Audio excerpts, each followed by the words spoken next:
માગસર સુદ છઠ છે, શનિવાર છે, તારીખ 7/12/2024 વર્ષ છે. આગળ ઘણી બધી ચર્ચાઓ થઈ કે અષ્ટપ્રકારની મૂર્તિ તેને વિશે એને આસ્થા નથી અને ભગવાનની આગળ ફેલફતુર કર્યા કરે છે. અમે એમાં અખંડ નિવાસ કરીને રહીએ છીએ, પણ છતાં એમને મનાતું નથી. એટલે પછી મહારાજે કીધું કે હે સંતો, એ પ્રશ્ન છે ત્યારે પ્રશ્ન બોલ્યા છે, જ્યારે એ ભગવાનના અંતર્જામી જાણીને મર્યાદા રાખતો નથી ત્યારે ભગવાનનો નિશ્ચય છે જ નહીં. એને નિશ્ચય છે કે નથી? ભગવાનની આગળ મર્યાદા નથી રાખતો, ગમે તેમ વર્તે છે. આ જગતમાં કોઈ સામાન્ય પુરુષની પાસે જો આ ગમે તેમ ન વર્તી શકતા હોઈએ, આ તો પુરુષોત્તમ અનંતકોટી બ્રહ્માંડના અધિપતિ છે અને મૂર્તિ દ્વારા જ કામ થાય. આ જગતમાં મૂર્તિ દ્વારા કામ થાય છે.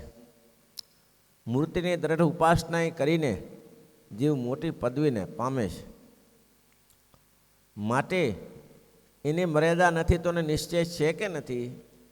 ત્યારે સંતોએ પરમેશ્વરે કહ્યું, મહારાજને નિશ્ચય જ નથી. તો શ્રીજી મહારાજ નિશ્ચય તો નથી, ઉપરથી પાખંડ જેવી ભક્તિ કરે છે. સમજાય છે? પાખંડ જેવી ભક્તિ કરે છે. પાખંડ જેવી ભક્તિ કરે છે એટલે જે અંદરમાં કંઈ છે નહીં પણ દેખાડો કર્યા કરે છે. એને સાધુ કરેલો એવો આડંબર કરે, એવો આડંબર કરે. આખા બાલાસના લોકો કે ભાઈ આવા તો કોઈ ભગત અત્યાર સુધીમાં 25 વર્ષ ત્યાં કોઈ ભગત નથી આવ્યો. હરિમંદિરમાં કોઈ વસ્તુ આપે તો કે ભાઈ હું અડતો નથી, મને ઉપરથી આપી દો, મારું હું સોડે હોઉં છું. અને પછી એવા ભવાડા કર્યાથી ધોકા મારીને કાઢવો પડ્યો, અને પાખંડ કહેવાય. એવી પાખંડ જેવી ભક્તિ કરે તેનું કલ્યાણ ક્યાંથી થાય? મહારાજ કે ઉપરથી પાખંડ જેવી ભક્તિ કરે છે ત્યારે એનું કલ્યાણ થશે કે નહીં થાય? પછી સંતો બોલ્યા જે મહારાજ કલ્યાણ નહીં થાય. પછી મહારાજ કહે એ નાસ્તિકપણું આવે એટલે જ નહીં રહે.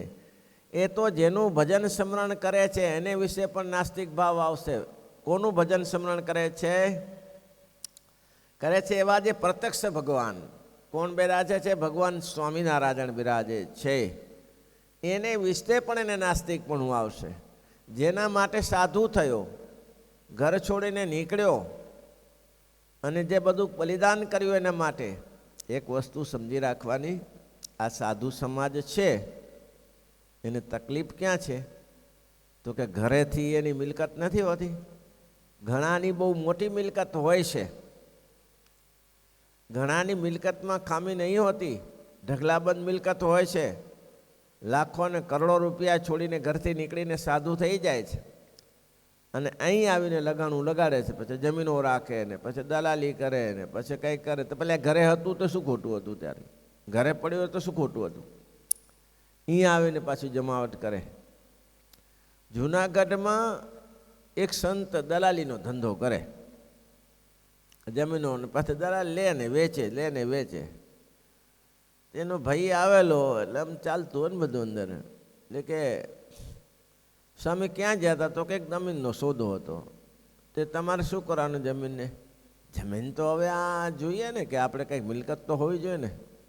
તો સ્વામી 200 વીઘા જમીન ઘરે તો હતી, 2 ભાઈ હતા, તો 100 વીઘા તમારી પાસે મળી ના ગઈ? તે એ છોડીને પાછું અહીં શું ચાલુ કર્યું? આવું છે જૂનાગઢમાં પ્રત્યક્ષ બનેલો કિસ્સો. 200 વીઘા ઘરે જમીન હતી, ગાય બળદ ભેંસ બધું હતું, કોઈ ખામી નથી. એને છોડીને નીકળ્યા અને અહીં આવું ચાલુ થયું. માંડવીનો માવજી મરી ગયો, જાહો જલાલીમેથી નીકળેલો, જાહો જલાલીમેથી, અને સશક્ત માણસ કામ પર મંદિરનું આખું ઉપાડી લે. એ ભાઈ નીકળ્યા, અમદાવાદમાં આવ્યા. જેનો સંતાનો છે અહીંયા આવ્યા પછી ગ્રસ્ત થઈ ગયા અને ધંધો કરવા લાગ્યા. બોલો, પછી 30-200 ભેગી કરી ટ્રાવેલિંગનું કામ કરે. બોલો, આ ઘરે નહોતું થતું. હવે ઘરે આ બસો બસો રાખી એના કરતાં તો ઘરે ઘણી જાઓ જલાલી હતી. માંડવીના હતા મૂળ પોતે, તો ઢગલા બંધ જાઓ જલાલી હતી. એ છોડીને અહીંયા આવ્યા.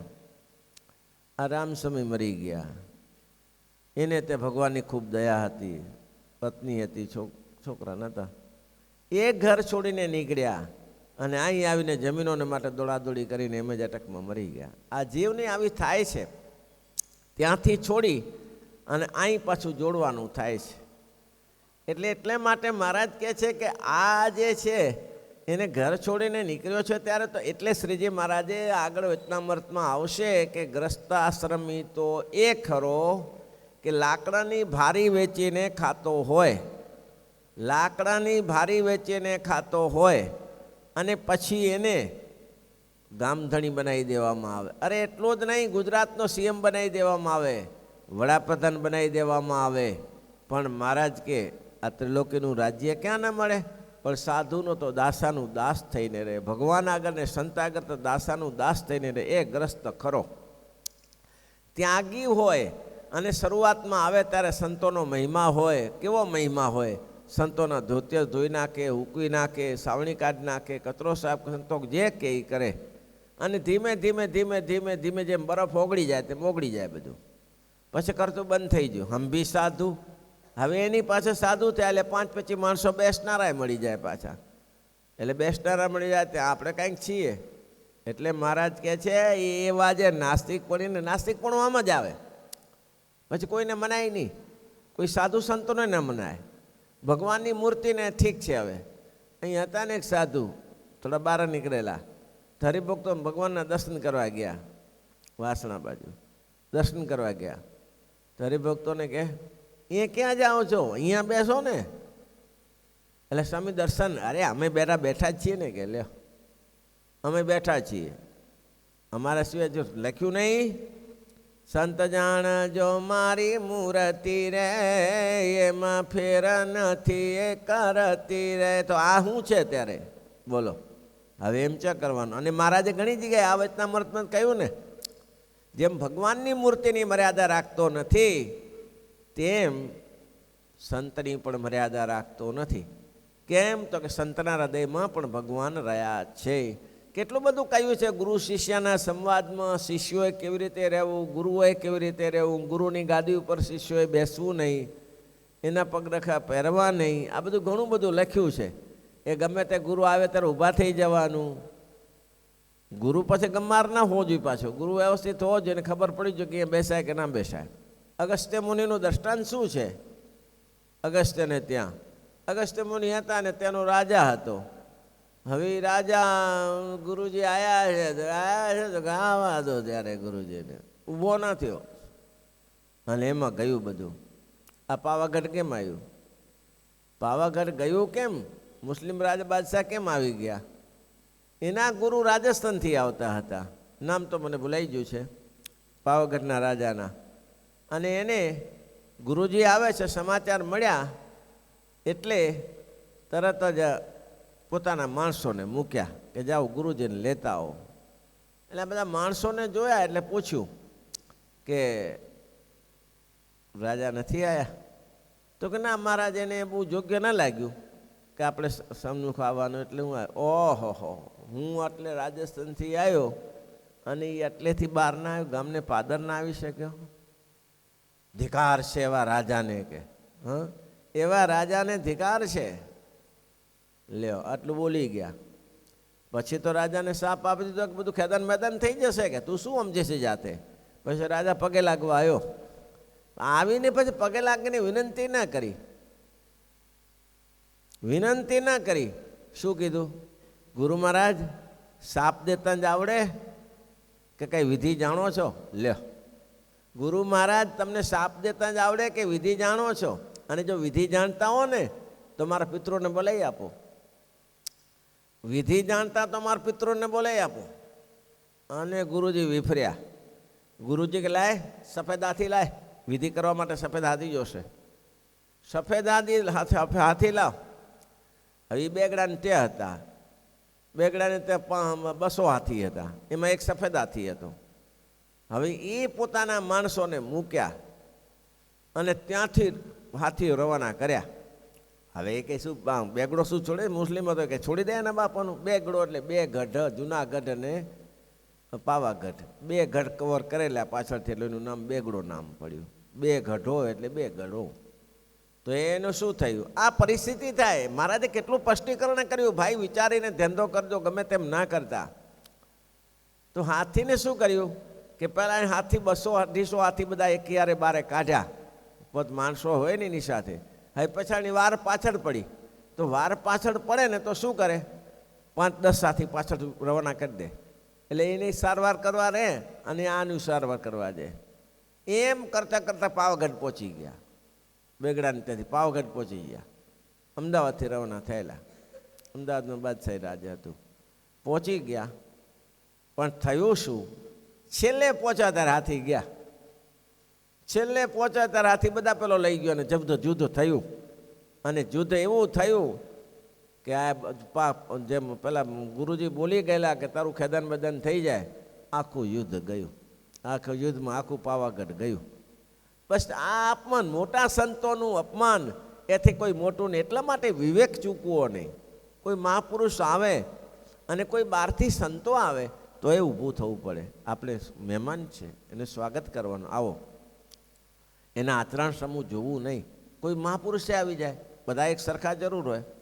એટલે મહારાજે અહીંયા કીધું, મહારાજ કહે છે એ નાસ્તિક છે ને પ્રત્યક્ષ ભગવાન, તેની વિશે નાસ્તિકપણું આવશે.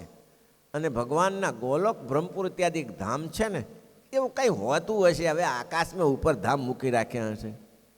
મૂકી રાખાય? લટકી રહે ધામ. આકાશમાં ધામ લટકી રાખે. ઉપર ક્યાં છે? તો ઉપર. ઉપર ધામ કેવી રીતે? નીચે ના પડે? ઉપરથી ધામ નીચે ના પડે? અરે બાપા, કંઈ પડે નહીં. આ વરસાદ એ નથી પડતો, એ 8-9 મહિના સુધી ઉપરનું ઉપર પડ્યો રહે છે. ચાલુ થાય ત્યારે ધડાધડી પડી જાય છે. તો ક્યાં રાખ્યા છે? આ તો ભગવાનના ધામ, તો ભગવાનના દિવ્ય છે. એને કે પડવાનું કે લેવાનું છે નહીં, પણ એને નાસ્તિકપણું આવી જાય. ભગવાન પ્રત્યક્ષ જે ભગવાન આવ્યા છે તેને વિશે નાસ્તિકપણું આવશે. અને એના જે ભગવાન ગોલોક, વૈકુંઠ ઇત્યાદિ ધામ છે તેને વિશે નાસ્તિકપણું આવશે. કોઈનો નહીં રહે. જગતની ઉત્પત્તિ સ્થિતિને પ્રલયને કાર્ય કરીને માન. આ બધું એમને એમ થયા કરતું હોય, માને જ છે. જગતની ઉત્પત્તિ સ્થિતિ પ્રલયને કાર્ય કરીને માને છે. કપાલિકો શું માને? મહાકાળ. મહાકાળ જે થાય મહાકાળ વતે જ થાય. કોઈ કરતા હરતા છે નહીં, મહાકાળ જ છે. મહાકાળની પૂજા કરો. જગતમાં કોઈ ભગવાન હોય એ ક્યાં શક્ય છે? આનું નામ નાસ્તિક. તો આ ઉત્પત્તિ સ્થિતિ ચાલે છે કેમ? ત્યારે કોઈ સંચાલક જ ચાલે? ગાડી ચલાવ્યું ડ્રાઈવર વગર ચાલે ગાડી? આ ગુજરાત ચલાવવું હોય તો સીએમને શું કરાવે? પોતાને મળે હાલ્યા કરશે માણસો. સીએમ શું કરા રાખવા પડે? આ ભારત ચલાવવા માટે વડાપ્રધાન શું કરા રાખવા પડે? મોદીને શું કરા રાખવા પડે? ચાલ્યા કરે. એટલે આ તંત્ર ના ચાલે એમ. વ્યવસ્થા તો એની વ્યવસ્થાની રીતે જ ચાલે.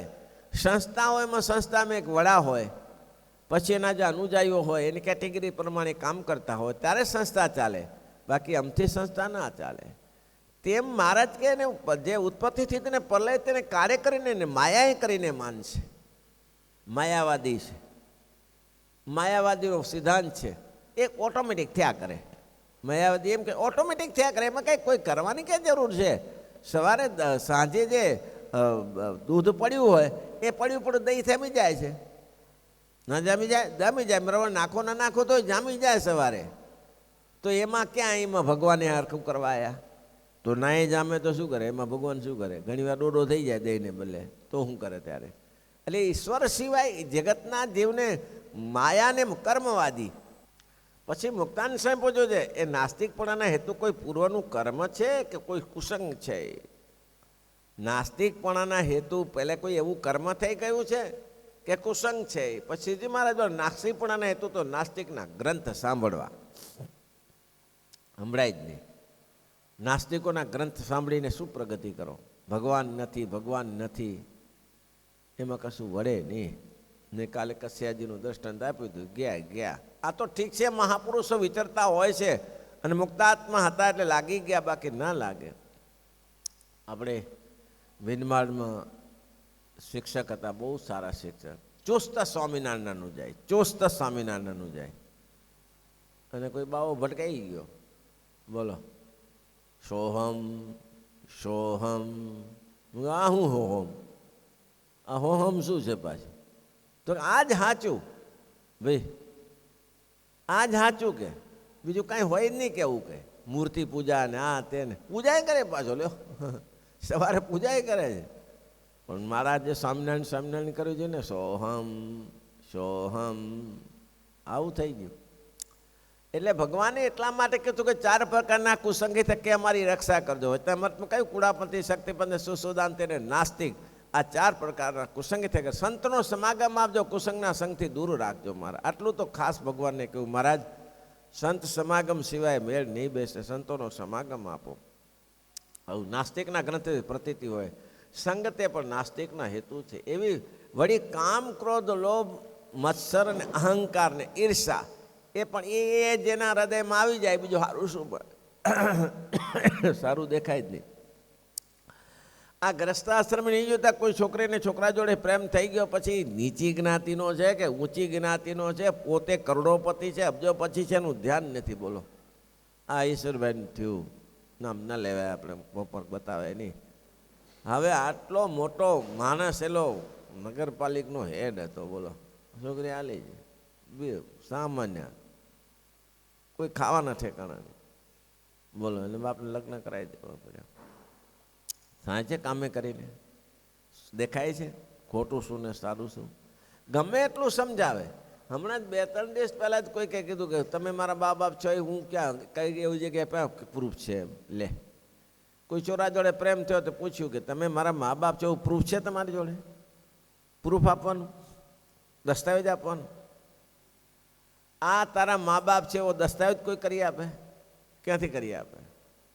આવું છે આ કામ ક્રોધ ને લોભના હેતુ છે ભાઈ. આનું આવું જ થાય. અત્યારે કાલે કરીશું આવતર. શ્રીપતિમ શ્રીધરમ સર્વદે